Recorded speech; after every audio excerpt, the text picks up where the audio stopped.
السلام علیکم ناظرین، امید کرتا ہوں سب خیریت سے ہوں گے۔ اگر میرے چینل پر نئے آئے تو چینل کو سبسکرائب کرنا اور بیل آئیکن کو پریس کرنا تاکہ ہر آنے والی ویڈیو آپ تک آسانی سے پہنچ سکے۔ میں آپ کے لیے اچھی کہانی لاتا رہوں گا۔ آج کی کہانی ہے چور ایک باغ میں گھس گیا اور آم کے پیڑ پر چڑھ کر اس نے شاخوں کو اس قدر ہلایا کہ کئی آم نیچے آ پڑے۔ اتفاقاً مالی بھی آ گیا اور چور کو دیکھ کر کہنے لگا، کچھ خدا کا بھی خوف کرنا چاہیے، تجھے آخر مرنا ہے اور پھر حساب کتاب کے لیے قیامت کے دن اٹھنا ہے، تب خدا کو کیا منہ دکھاؤ گے؟ چور بولا، تم کون ہو؟ یہ باغ خدا کا ہے اور میں خدا کا بندہ ہوں۔ وہ کھلاتا ہے تو میں کھاتا ہوں، اس کے حکم کے بغیر تو پتا بھی نہیں ہل سکتا۔ مجھ سے جہلانہ کلام نہیں کر، معلوم ہوتا تجھے میں نری جہالت ہے، عقل نام کو بھی نہیں۔ مالی نے یہ بات سن کر دل میں کہا، چور بڑا منطقی ہے،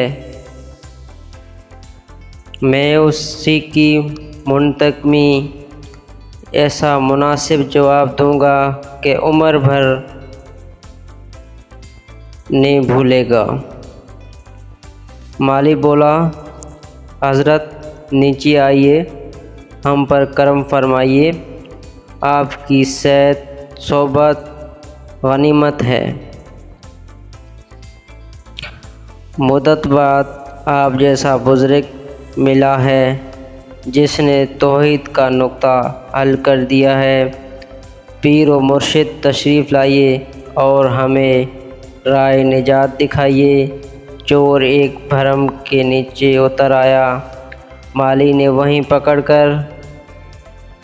پکڑ لیا اور آم کے درخت سے خوب مضبوطی سے باندھ کر پہلے تو مکوں سے اس کی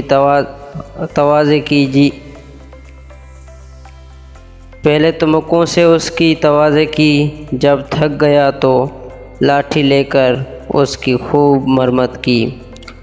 جب مار نے چور کو ڈھیلا کر دیا تو لگا فریاد کرنے، اے ظالم، خدا سے ڈر، میں نے تیرا کیا نقصان کیا ہے کہ مجھ بے گناہ کو یوں بے دردی سے پیٹ رہا ہے؟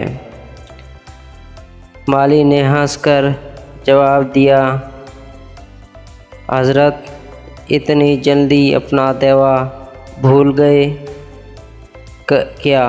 اس لاٹھی کو خدا نے نہیں بنایا کیا؟ مارنے والا ہاتھ اور مار کھانے والا جسم خدا کا ہی پیدا کردہ نہیں؟ آپ کیوں ناحق گلہ کرتے ہیں؟ اس میں آپ کا کیا نقصان؟ اس کے حکم کے بغیر تو پتا بھی نہیں ہل سکتا۔ آپ کی فریاد جہلانہ ہے۔ چور نے کہا، میں نے بکواس کی، جھک ماری، مجھے اب چھوڑ دے۔ آئندہ میں کبھی ایسی بات منہ سے نہیں نکالوں گا اور نہیں کبھی چوری کروں گا۔